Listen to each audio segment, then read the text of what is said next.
matagal nang wala si Papa, pilit mo pa rin binabalik? Hindi ba't nilipat mo ang Papa nun sa ward? Mabuti nga ikaw, isa lang kasama mo eh. Eh, ang Papa, buong ward. Wala kang karapatang kaawaan ngayon.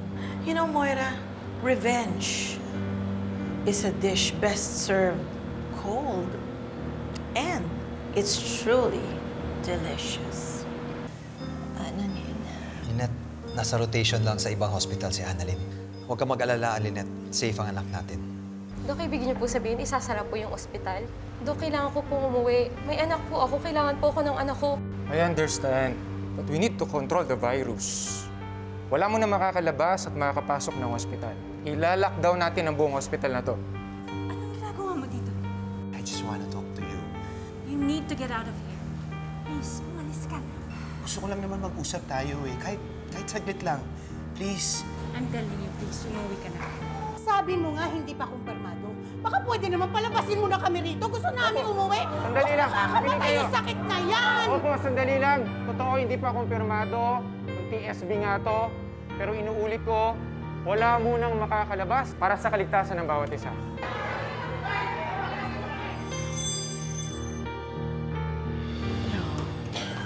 Zoe, anong balita? Makakalipat na ba ako ng room? Mami, kakausapin ko si Daddy para malipat ka na ng room. May outside rotation pa ako later. Sa tingin mo ba, aasikasuhin ako ng daddy mo? Eh, di ba nga, pinalayas ako sa bahay natin? Mami, mag-tiis ka na muna kahit sandali lang. Sige na, I have to go. Baka malate pa ako. Malayo pa yung San Brigada Medical. Saan ba yun? I've never heard of that place. Ay, Doc, sa San Brigado Medical din yung rotational duty nyo ngayon. Sila Doc Santos saka si Doc Yula, andun rin sila ngayon. Kaso, baka hindi mo na sila abutan. Excuse me? Usapang mag-ina ito? Palasabat lang? Mami, ano ba? Stop it. Don't be rude. Just get me out of here. Bye. Bumalik ka na, ha? Sige, bigyan ko na po yung gamot nyo. In a while, kukunin ko lang po. So, antay lang rin po tayo kayo. Nurse, can you get me some water, please? So, ma'am, mamaya kunin ko lang po yung gamot nyo, ha? So, Nurse Evan, you heard what I said. Huwag ka nga magbingi-bingihan dyan. Get me some water. ay, ma'am, ang ingay po dito, no? Hayaan nyo na po yung maingay, ha? May kailangan pa ho ba kayo? Okay lang po kayo. Kunin ko lang po yung gamot nyo, mama. Pagaling po kayo. Nurse Evan! Ang ingay talaga dito. Nakakaloka. Ma'am, pasensya na.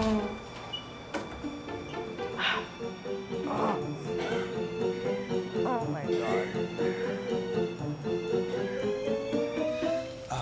Kumain na ba kayo, Changsu? May gusto ba kayo? Ay, thank you. Kumain ako, pero pizza pie. Sir, alam mo na ba yung balita sa San Brigado Medical? Ano yun? Sir, ilalakdown daw po yung ospital, eh. Ha? Lockdown? Bakit? Changsu, yung isang ospital, pagka magla-lockdown, either po, meron pong chemical contamination, may bomb threat, may active shooter, or may virus na kumakalat po doon sa ospital. Basta Changsu, hindi po siya magandang balita. Evan, kumalma ka muna. Are you sure about this? Sir, binabalita na ngayon, eh. Sana nakaalis na sila Annalyn dun. Hindi ko nga matawagan eh. Kanina pa. Diyos ko, wag naman sana yan yung viral outbreak. Hindi kayo nakapasok na sa bansa natin yung virus na galing sa ibang bansa. Ako, napapanood ko talaga yung Dok eh. La. Si Zoe, papunta siyang San Brigado. Si Annalyn. Kasi talaga yung...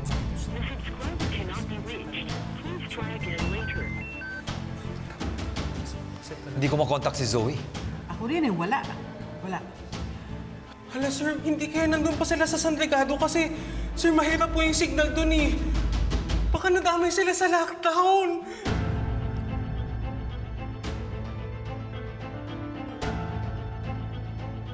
Pasensya na kayo. Hindi kayo talaga pwede pumasok. Sir, pasensya na. Bawal po talaga.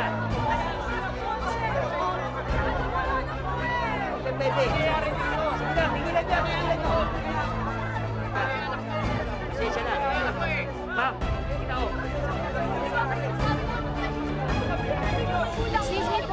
Bakit, ma'am? Papasok po ako. Bakit po, kuya? Ano po bang nangyayari? Ma'am, sa lockdown po yung hospital. Bakit po naka-lockdown? Kanina lang po dinig pati buong barangay, may lockdown po. Kaya wala pong pwedeng pumasok. Ma'am, ang report po sa amin para maiwasan pagkalat ng virus na TSB. TSV? Paano nagkaroon ng transystemic virus dito? Ma'am, hindi ko po kayo masasagot. Sumusunod lang po kami sa utos. Pero sir, kilala niyo po ba si Dr. Annalyn Santos? Ma'am, pasensya Nakalabas na kayo. po ba siya? Ma'am, pasensya na kayo. Hindi ko po siya kilala. Ma'am, sige na po. Bawal po talaga pumasok.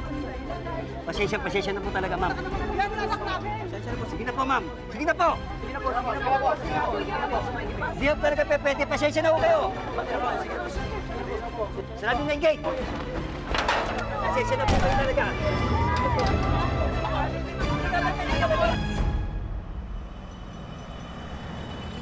Prevention is better than cure. Ito ang sitwasyon ngayon sa San Regado Medical matapos ang hinihinalang kaso ng Transystemic Virus o TSV. Upang mapigilan ang pagkalat ng virus na ito, isa sa ilalim ang naturang ospital sa isang lockdown. Ito po si Pet Narvasa para sa KTN News.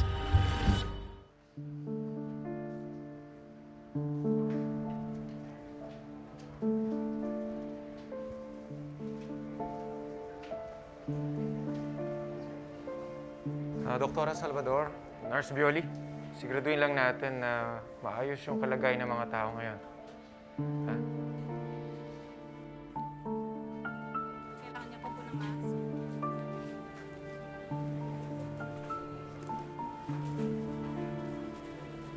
Annalyn. Ay, Dok. Kamusta ka? Okay lang ako, Dok. Naghahanap lang ako ng signal. Gusto ko po sanang kamustahin si nanay eh. Oo nga, medyo mahirap yung signal dito. Kaya nga po, Dok. Dok, okay ka lang? Parang nahihilo ko eh. Dok, mainit ka po. Parang nalalagnat ka.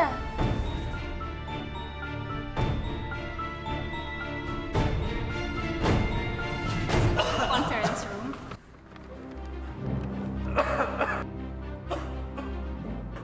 Sorry po. Pwede po ba makuha ang pangalan niyo, sir? Leonardo Cabrera. Pagdating ko kanina,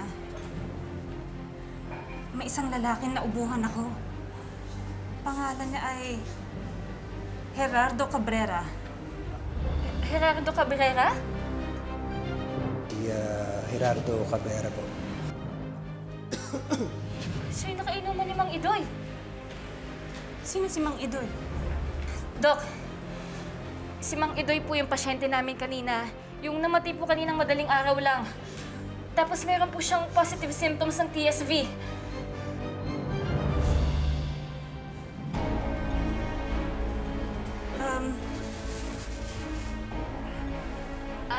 Dok, sasamahan kita sa isolation room. No. You stay here.